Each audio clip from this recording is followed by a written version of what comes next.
जरूरी है, क्योंकि आपने देखा पहले आप छोटे बच्चे थे, छोटे बच्चे से बड़े हो गए तो ऐसा हुआ क्या कि आपके शरीर की जो कोशिका है वो बड़ी हो गई है ना। बड़ी होगी बट एक लिमिट से ज़्यादा बड़ी वो नहीं हो सकती है ना। तो एक लिमिट से ज़्यादा बड़ी होने के बाद में जो एक कोशिका है वो दो कोशिकाओं में विभाजित हो जाती है ना। इसी प्रक्रिया को हम कहते हैं कोशिका विभाजन। ठीक है ना। ये पौधों में भी होता है और जंतुओं में भी होता है। ठीक है। अब ज़्यादा डिटेल में जाके आपको मैं बता देती हूँ कि कोशिका विभाजन होता है ये दो तरह का होता है। एक को तो हम बोलते हैं समसूत्री विभाजन, समसूत्री विभाजन, या हम जिसको कहते हैं माइटोसिस, समसूत्री विभाजन या माइटोसिस। और दूसरा होता है अर्धसूत्री, अर्धसूत्री विभाजन या मियोसिस।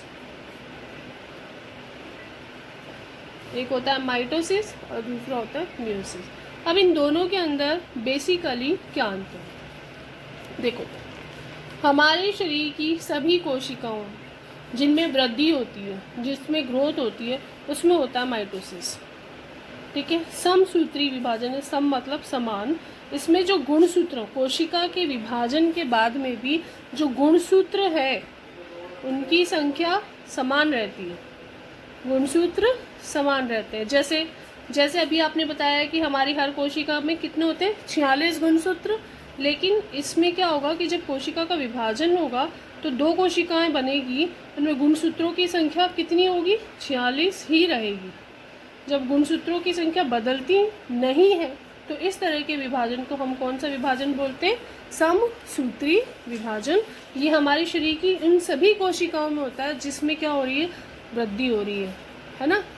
ठीक है। जिसमें वृद्धि हो रही है, जिसकी वजह से हमारा शरीर बढ़ रहा है। और दूसरा विभाजन होता है, इसको हम बोलते हैं अर्धसूत्री विभाजन। अर्धसूत्री विभाजन के अंदर गुणसूत्रों की संख्या जैसे 46 है हर कोशिका के अंदर।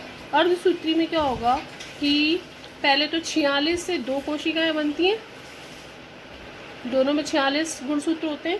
फिर इन कोशिकाओं में फिर विभाजन होगा और गुणसूत्रों की संख्या पहले की संख्या की आधी रह जाती है, क्योंकि संख्या कैसी रह जाती है, आधी। इसलिए इस तरह के विभाजन को हम क्या बोलते हैं, अर्धसूत्री विभाजन।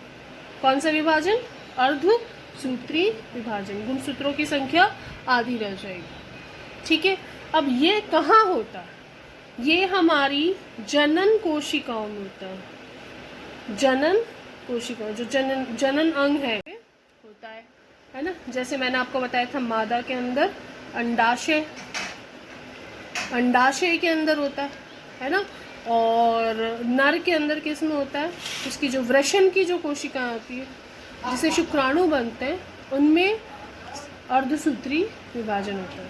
जब अंड बनता है, एग बनता है, एग सेल बनती है, या जब स्पर्म्स बनते हैं तो उन कोशिकाओं में जो जनन अंगों की कोशिकाएं हैं उनमें कौन सा विभाजन होता है, मियोसिस, अर्धसूत्री विभाजन होता है। अब ऐसा क्यों होता है ये भी मैं आपको बता देती हूँ, क्योंकि हमें आधे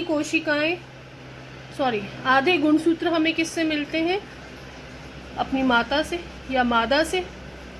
ठीक है। और आधे गुणसूत्र हमें मिलते हैं हमारे पिता से या नर से, है ना। मतलब एक एग सेल और एक स्पर्म, ये दोनों आपस में फ्यूज करते हैं, जुड़ते हैं, और इससे एक 46 गुणसूत्रों वाली संरचना बनती है ना, जिससे नए जीव का निर्माण होता है ना।